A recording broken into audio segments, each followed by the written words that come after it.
तव्हां ॾिसी रहिया आहियो सिंध जो सभ खां वधीक ॾिठो वेंदड़ न्यूज़ चैनल सचाई न्यूज़।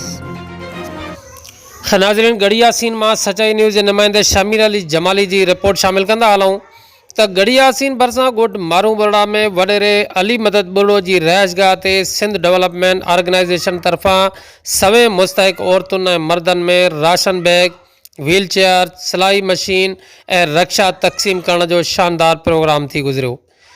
प्रोग्राम में 250 मुस्तहिक मर्द तोड़े औरतुनि में राशन बैग विराया विया, जॾहिं त 50 ग़रीब नियाणियुनि में सिलाई मशीनूं, ग़रीब ऐं बेसहारा माज़ूर माण्हुनि में 50 व्हील चेयर्स, 30 मुस्तहिक माण्हुनि खे 10,000 जा टोकन पिणु ॾिना विया, जॾहिं त 5 मुस्तहिक नौजवाननि खे रक्षा ॾिना विया।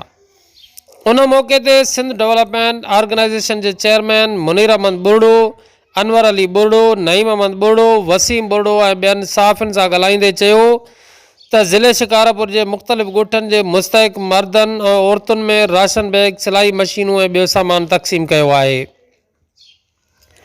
हिननि चयो त रमज़ान मुबारक के महीने में पूरे सिंध अंदर मुख़्तलिफ़ ज़िलनि में प्रोग्राम मुनाक़िद किया वेंदा, जंहिंमें ग़रीब ऐं मुस्तहिक माण्हुनि खे इमदाद ॾिनी वेंदी। होॾां आख़िर में आयल मेहमाननि के अफ्तार पिणु कराई वई। बेरोजगारों के लिए 250 फूड और अफ्तारी का प्रोग्राम किया हुआ है। तो आपके सामने है ये, आप देख रहे हैं कि अभी उसमें राशन की डिस्ट्रीब्यूशन हो गई और दूसरा मरहल हमारा व्हील चेयर का होगा, उसके बाद फिर हम रिक्शा की जो डिस्ट्रीब्यूशन करेंगे। तो ये अल्हम्दुलिल्लाह यहाँ भी है और ये मुसलसल चलता रहेगा हमारा तकरीबन 1 महीने तक, जब तक ये रमज़ान मुबारक है। तो ऐसी एक्टिविटी हमारी जो है ना वो चलती रहेगी। अच्छा, किस किस जिला में चलाते हैं?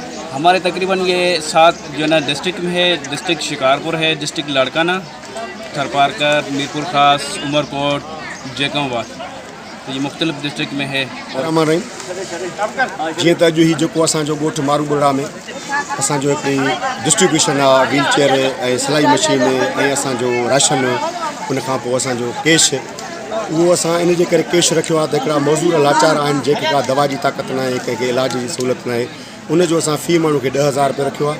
ऐं उहो तव्हां मीडिया जे दोस्तनि जे तावन सां उहो तव्हां पाण उनजो ॾिठो त की माण्हू लाड़काने खां आया आहिनि, की ठुल खां आया आहिनि, की शिकारपुर खां आया आहिनि, की लखी खां आया आहिनि। ऐं हीउ राशन जेको आहे असांजो हीउ तक़रीबन हिकु फैमिली जो आहे। उन में असां कोशिशि कई आहे त असांजो जेको माह रमज़ान आहे, मुस्लमाननि जो हिकिड़ो भलारो महीनो आहे, असां उन में आहियूं त ग़रीब मुस्तहिक ताईं पहुचे।